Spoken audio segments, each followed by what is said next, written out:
El aire.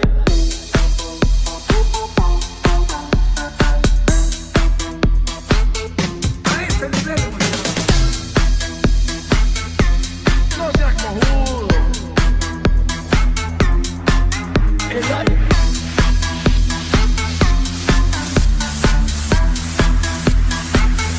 A ese nivel. Nos ordenan no hacer nada y ese hacer nada lo hacemos mal, la puta que nos parió todito. No seas cojudo. A ese nivel hemos llegado.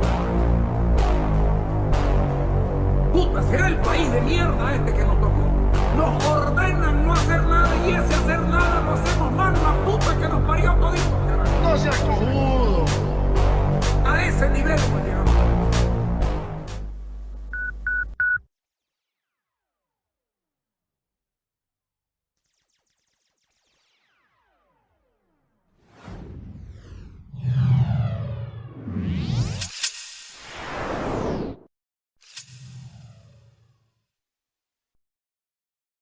Señoras, señores, buenas noches. Viernes 20 de septiembre del año 2024.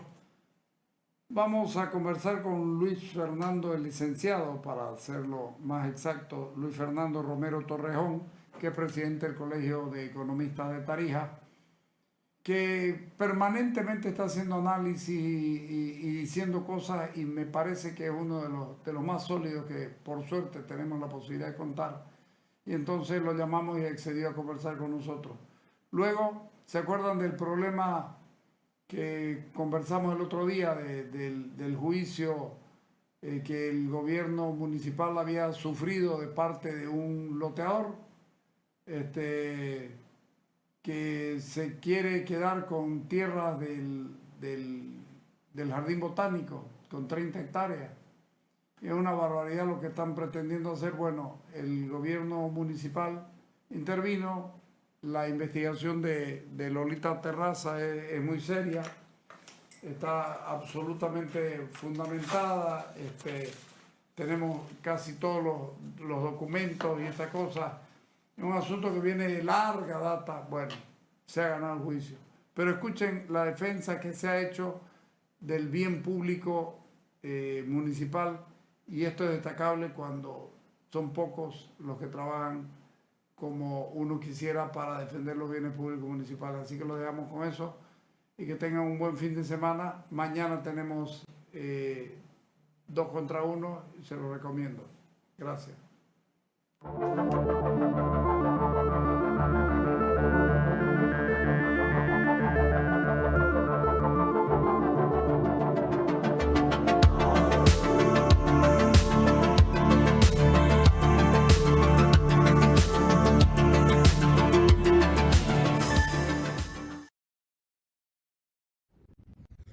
Converso con Luis Fernando Romero, presidente del Colegio de Economistas de Tarija, y tengo grandes preocupaciones porque cada vez que escribís nos llenás de conflictos, y no porque escribas está bien así, no porque escribas lo que te dé la gana, sino porque sos muy asertivo con tus predicciones y con tus datos, y nos preocupa porque si vos tenés razón todos nos jodemos, ¿no? ¿Qué tal, Carlos? Un gusto saludarte. Sí, bueno, la idea no es asustar ni ser pesimista. Lo único que se busca es informar certeramente a la población con temas de la coyuntura económica. Tú bien sabes de que yo me manejo siempre de manera objetiva y mis sustentos son datos oficiales, tanto a nivel gubernamental y obviamente también estudios que se hacen a nivel internacional sobre la economía latinoamericana, y ahí también se ha incluido Bolivia. Lastimosamente no es culpa de nosotros la situación, ¿no? Está viviendo con malos indicadores a nivel local e internacional. Es una crisis de varios años que se ha venido sumando no solamente lo económico, sino también lo político, y a un momento pues rebalsa la presa, ¿no? Y en esta gestión, al parecer, estamos a punto de que suceda eso. En términos generales, ¿estamos regular, mal o muy mal? Yo creo que estamos mal, pero podemos estar peor, ¿no? Estamos caminando sobre la cornisa a un simple empujón. El pasado miércoles ya se oficializó, ¿no?, el déficit fiscal de 10,9%. Es muy uno de los alto, más ¿no? elevados. Es muy Sí, alto de nuevo, ¿no? es alto, porque has gastado casi 5.000 millones de dólares más de tus ingresos. Y lo raro es de que, ok, está bien, el déficit fiscal no es tan malo porque economías como Alemania, Japón y Estados Unidos han tenido déficits fiscales superiores al 100% de su Producto Interno Bruto. Pero son economías avanzadas, Con grandes, espalda. una demanda, claro, una espalda financiera enorme. Pero aquí más se gasta de lo que se invierte. La gestión pasada, la función presupuestaria de inversión pública ha sido cerca del 60%. Y además, ¿Cuánto? bueno, está bien, cerca del 60%. Ya. Pero digo, ya está bien, digamos de que el déficit sería bueno. ¿En qué sentido? De que sea en inversión público-productiva y además que eso haya estimulado el crecimiento económico. Pero si tú te das cuenta, en el 2021 tuvimos cerca al 6% de crecimiento económico, pero de ahí bajamos a menos de un 4% el 2022 y el 2023 a un 3,08%. Y el Banco Mundial, como el Fondo Monetario Internacional, estiman que nuestro crecimiento económico para esa gestión va a ser máximo del 1,8%. Entonces, El presidente, perdón, el presidente y sus ministros viven diciendo, siempre nos ponen menos y terminamos teniendo más. Pero están muy cerca, si llegan a tener más, están con un porcentaje tan pequeño que no pasa el 1,5%. Claro, aparte, en los últimos años sus proyecciones no han sido cumplidas, ¿no? Claro. Al menos en crecimiento económico. Y con la situación que estamos viviendo, escasez de dólares, desabastecimiento A ver, de carburantes, comencemos. un inflacionario importante. Entonces, obviamente vamos a estar con un crecimiento limitado, pero te decía, ese déficit fiscal no se, digamos, sustenta con un mayor crecimiento económico. Se justificaría, está bien, gasto más, pero crezco más. Claro, en ese sentido, por estoy supuesto. gastando más, pero mi crecimiento cada vez es menor. Nuestro problema, por ejemplo, en productividad laboral, Bolivia ocupa el puesto 19 de 22 países. ¿Qué significa esto? Que es muy precario nuestro sistema laboral y nuestras oportunidades de trabajo. Sí, es un conjunto de factores. Este estudio lo ha publicado en esa semana la CEPAL y en términos simples indica cada trabajador boliviano cuánto aporta por hora trabajada al PIB de su país. Y Bolivia pues aporta una cantidad de $8 por hora trabajada, alrededor de 55 bolivianos si tomamos en cuenta el tipo de cambio oficial.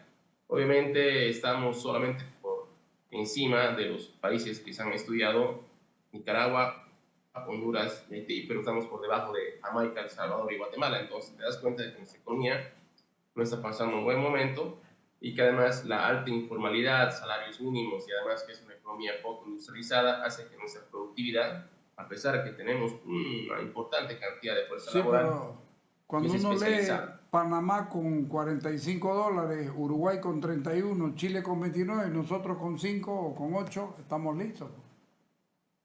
Sí, hay una marcada diferencia. La productividad se sabe que la mano de obra, por ser en gran parte no calificada o no profesional, y aparte inclusive... Ahí va mi pregunta. Lo no calificado es lo que cuenta y nuestros trabajadores tienen muy poca capacitación para desarrollar su servicio. Y no solamente poca capacitación, pocas oportunidades laborales. Claro. Recordemos que desde la pandemia hasta la fecha, muchos profesionales, doctores, inclusive economistas y demás que tienen títulos de másteres a doctores, no están trabajando porque no hay espacios laborales. Y no se recupera, ¿no? No se recupera, no. Ya casi todo el mundo ha recuperado, nosotros no. No, porque no hay una sinergia entre lo público y lo privado. Lo inteligente sería que el gobierno apoye el sector privado para que el sector privado crezca, pague más impuestos y además capte la mano de obra desocupada, tanto calificada y no calificada. Pero cuando no ocurre esto, entonces tenemos miles de personas que tienen trabajos temporales de mala calidad y obviamente de baja productividad. Qué paradoja, siempre se vive hablando de la falta de sinergia entre el sector público y el sector privado y la falta de apoyo del gobierno. Tampoco apoya el gobierno, por ejemplo, para que mejoren los cultivos con los organismos genéticamente modificados y lo que es peor, para la generación de dólares, para que se pueda traer importaciones. La última fue, pero si esto importa más de lo que exportan, ¿cómo le vamos a dar preferencia? Eso lo dijo el gobierno, no lo digo yo. Sí, sí, eso lo ha explicado claramente y de cierta manera lo ha culpado, ¿no?, al sector privado que realiza comercio exterior de que gasta más en dólares de lo que genera. Y obviamente, según el gobierno, ha cubierto esa diferencia, ¿no?, con dólares de la economía boliviana, que creo que eso no ha ocurrido, porque no veo que el gobierno nacional haya dado dólares al sector privado. Lo que sí es cierto es de que ahora, por la coyuntura y la crisis, ha reconocido el gobierno de manera indirecta, no tan abierta, no lo puede resolver de manera independiente o por cuenta propia, y recurre al sector privado, ¿no?, ya en 2 oportunidades, en febrero y ahora el pasado agosto, con medidas ciertamente recicladas, ¿no?, porque ya hemos hablado en años, ¿no?, la importación de carburantes, el uso de biotecnología. Pero, a ver, Fernando, o Luis Fernando, decime, ¿de qué sirve que le den permiso de importación para su propio diésel a 50 empresas si el resto del país no tiene diésel? No sirve de mucho. Además, esa política está muy limitada. ¿Por qué? Bueno, muy pocas empresas en el país tienen la espalda financiera para importar directamente. No es que se lo van a dejar en la puerta de su empresa diésel o la gasolina, ¿no? Tienes que tener un sistema de transporte, almacenaje, además tener toda una planificación en ingresos y costos. Además, eso no se dice, ¿no? Si yo voy a importar directamente mis carburantes a precios internacionales, también va a elevar los costos de producción de cierta manera, porque no es lo mismo comprar a un precio subvencionado, ¿no? Y por eso hay que ser sinceros, muchos empresarios, a pesar de que esta normativa de una importación directa viene ya desde el gobierno de per se, no lo hacen porque es más fácil ir a un surtidor, cargas y lo llevas a tu empresa, ¿no? Entonces, hay que ser también sincero. Pero a ver, la situación es complicada. En el sinceramiento, ¿hasta cuándo se puede sostener esta subvención de los combustibles? ¿Y cuál es el beneficio real? Yo creo que, a ver, siempre he explicado eso. No es tanto el dinero que se gasta con la subvención, porque representa entre 3 a 4%, si quieres, el presupuesto general del Estado o del Producto Interno Bruto. No es una cantidad enorme, ¿no? O sea, no es el ítem más grande. El daño colateral de la subvención es lo que sí genera todo esto. ¿Por qué? Porque va al contrabando, a países vecinos, que es muy barato, el 10 de gasolina boliviana. Está el tema del uso de más de 500.000 de autos documentados y obviamente el que se use en actividades ilegales como el narcotráfico y la minería. Si es que, digamos, en un supuesto hipotético, pero no va a pasar, llegaríamos a cero, digamos que no haya contrabando, que no usen actividades ilícitas, ningún auto indocumentado, la subvención sería sostenible.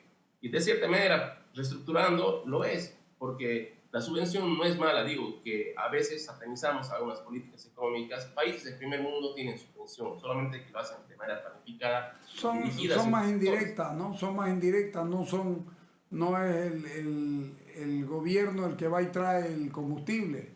Son más indirectas, son empresas privadas y tienen liberación de impuestos o tienen alguna que otra ventaja, pero acá es el Estado el que va y trae esto, y además que nos mienten porque nos dicen vamos a ir a traer 2.500 millones de dólares por año, pero ¿y el retorno si uno lo está comprando?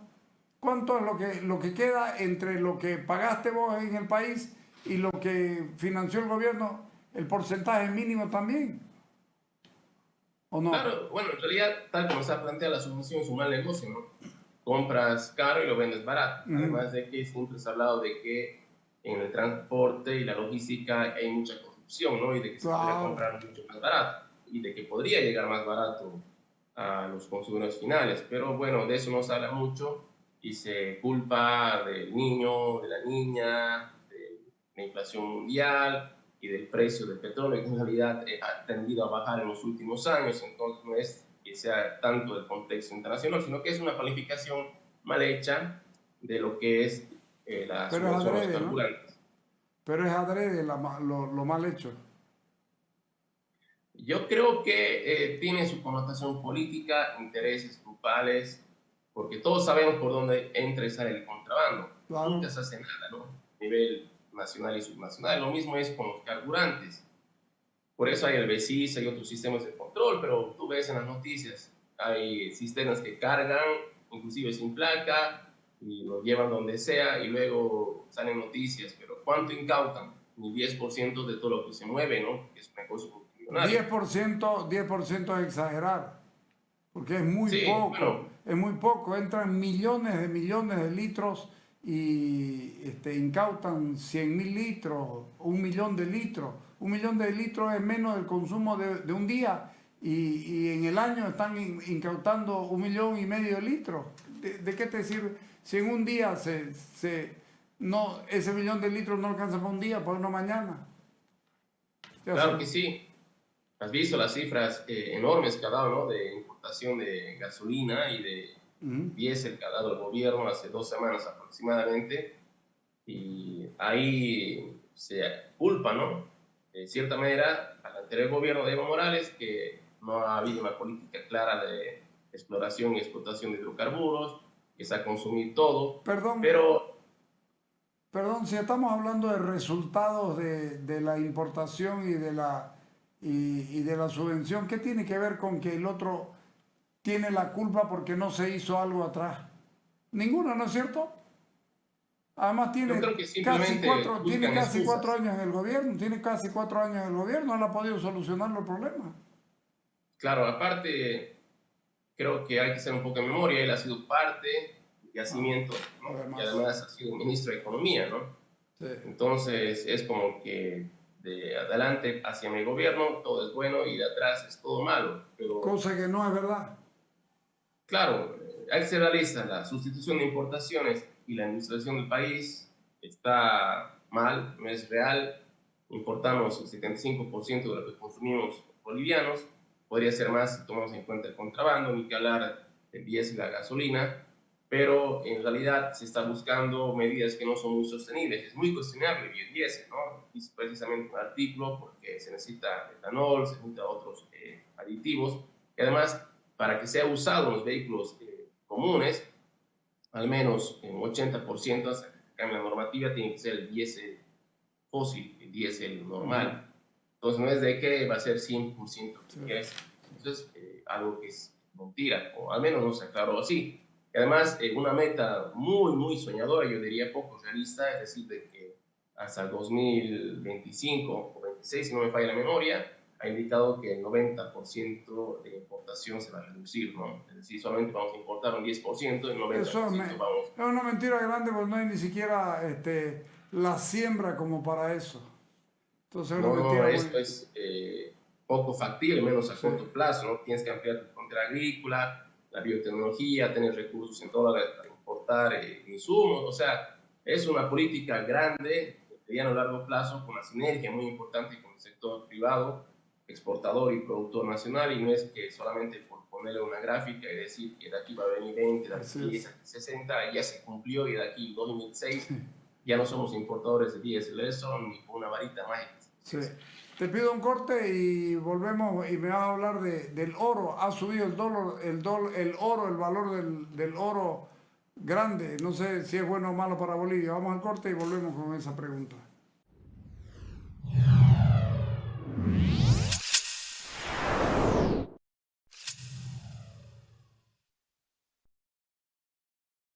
BID continúa innovando, firme y de la mano de Crown, representante y distribuidor exclusivo de BID para Bolivia. Muy pronto estaremos con una nueva generación para el segmento vagonetas. La nueva vagoneta SUV de nuevas energías creada por BID, que convierte a estos vehículos en toda una revolución por la potencia, altas velocidades que alcanza y los niveles de eficacia. Todo esto lo sumamos a una conducción suave y silenciosa para el confort total de sus ocupantes. Muy pronto, todo. Nuestros bomberos están en primera línea en la lucha contra los incendios forestales. Junto a ellos, desplegamos maquinaria para crear sendas cortafuego, frenando la expansión del incendio. Además, enviamos cisternas y asistencia humanitaria para apoyar a las zonas afectadas. Nuestros esfuerzos están puestos en combatir los incendios. Unidos, superaremos esta emergencia. Vos podés ayudar. Deja tus donaciones en el COE. Unidos contra el fuego.